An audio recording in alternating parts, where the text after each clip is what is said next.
Olá, hoje nós vamos estudar os capítulos 37 a 39 do livro de Ezequiel, versículos 1 a 6 do capítulo 37. A chegada da mão do Senhor sobre o profeta fala da força irresistível com que o profeta foi tomado por Deus. Como israelita treinado no sacerdócio, Ezequiel sabia da importância de se tratar adequadamente um cadáver humano. No entanto, o vale estava cheio de ossos espalhados, o que mostra que os corpos não foram sepultados. Ossos secos constituem uma metáfora para espíritos abatidos em outras passagens bíblicas, mas aqui representava a condição de morte espiritual do povo israelita. Ezequiel sabia que Deus tinha o poder de ressuscitar pessoas dentre os mortos, pois, como sacerdote, com certeza teve acesso a escritos sobre os milagres de Deus pelas mãos de Elias e Eliseu.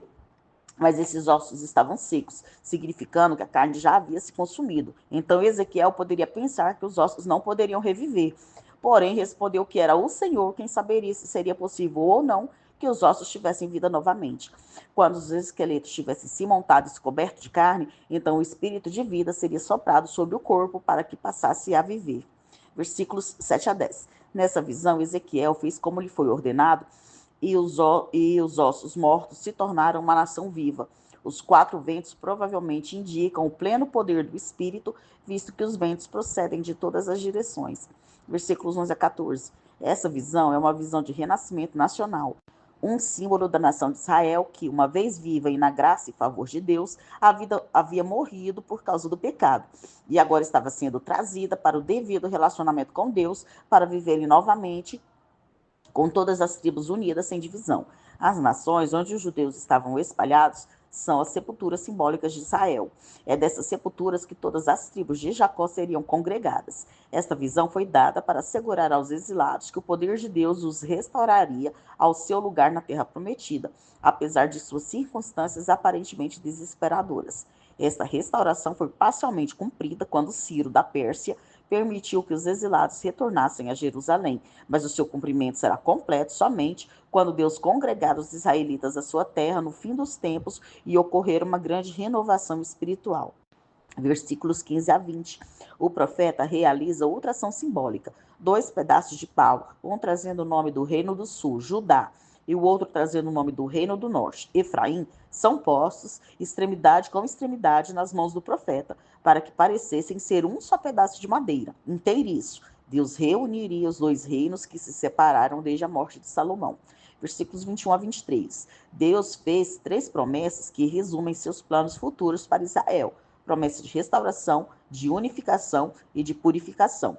Essas promessas são o cumprimento da aliança abraâmica, da aliança davídica e da nova aliança.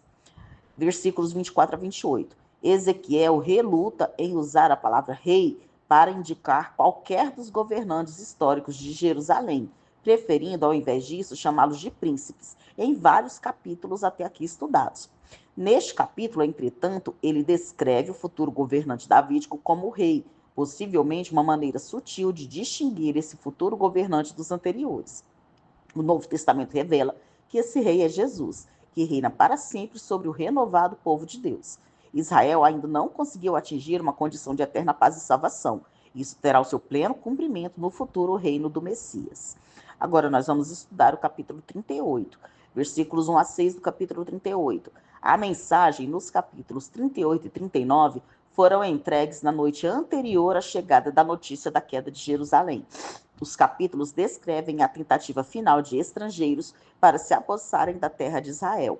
Esta passagem descreve inimigos que vêm a Israel de todos os lados: Meseque, Tubal, Gomer e Togarma do norte,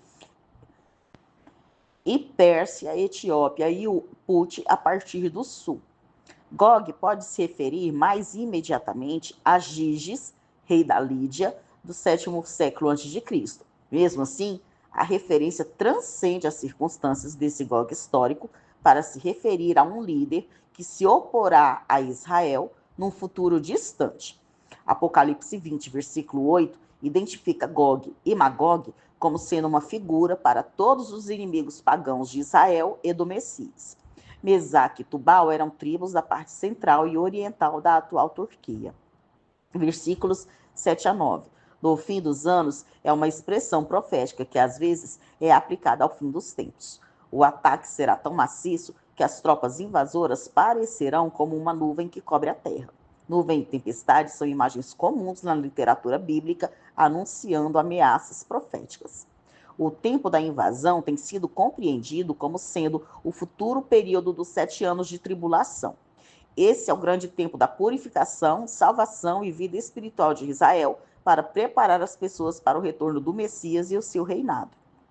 Versículos 10 a 13.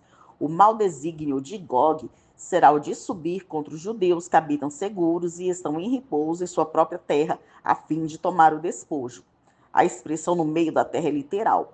Teologicamente, Jerusalém será tanto o centro da terra de Israel, como, na verdade, de toda a terra. Sabá e Dedã, grandes centros comerciais na Arábia, diriam a Gog: vens tu para tomar o despojo? Em outras palavras, quem são vocês para usurpar nossa posição de líderes do comércio mundial? Então Sabá e Dedã se uniriam àquela confederação.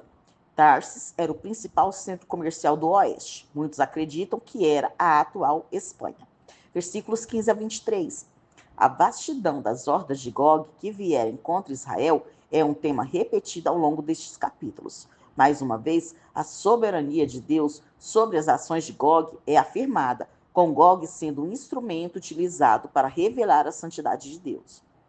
Essa invasão ocorrerá no final dos tempos, após o povo de Israel ser restaurado à terra prometida e estar vivendo com segurança sob o governo e a proteção do Messias. Deus trará tamanha confusão sobre os adversários do seu povo que eles se matarão uns aos outros. Deus intervirá diretamente em defesa de Israel, desencadeando severos desastres naturais sobre os invasores do norte. No final, as nações pagãs atrairão confusão e pânico para si. Todos aqueles que se voltarem contra Deus serão destruídos. Agora nós vamos estudar o capítulo 39.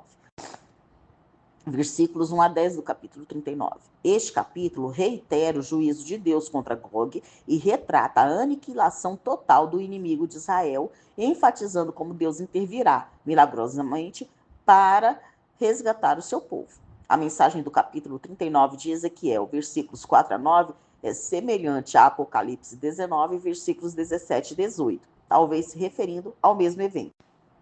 Essa cena da destruição dos exércitos acrescenta detalhes ao que vimos em Ezequiel 38, versículos 18 a 23, como o desarmamento dos soldados, a morte deles, os seus cadáveres sendo devorados pelas aves e animais do campo, e o fogo enviado também a outros e não apenas ao exército, além da queima das armas pelos israelitas.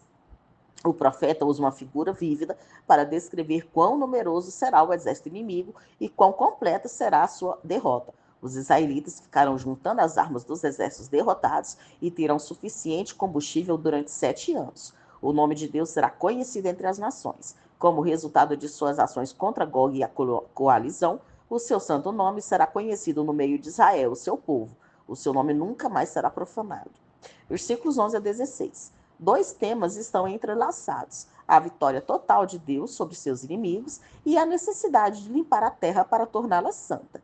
Depois da batalha final, grupos especiais serão designados para dar um enterro apropriado aos corpos dos inimigos mortos, a fim de que a terra possa ser limpa, porque ela seria contaminada por cadáveres não sepultados. E de acordo com o texto em Números 19, versículos 14 a 16, aqueles que entram em contato com os cadáveres se tornam cerimoniosamente impuros.